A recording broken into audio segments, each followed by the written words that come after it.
తినో తినకో రూపాయి దాచుకుని మన పక్కన పెట్టుకోవడం బదులు ఆ డబ్బులు తీసుకెళ్ళి హెల్త్ ఇన్సూరెన్స్ కడుతున్నాం.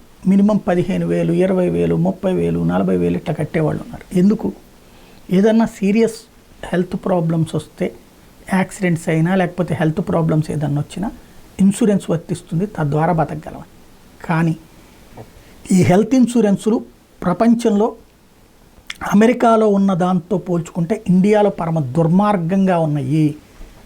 డబ్బులు పిండుకోవడం తప్పించి ప్రజలకేమీ ఒరగబెట్టట్లేదు అన్నటువంటి విషయాన్ని తాజాగా తేలుస్తున్నారు. Individual private health insurance in India is a scam.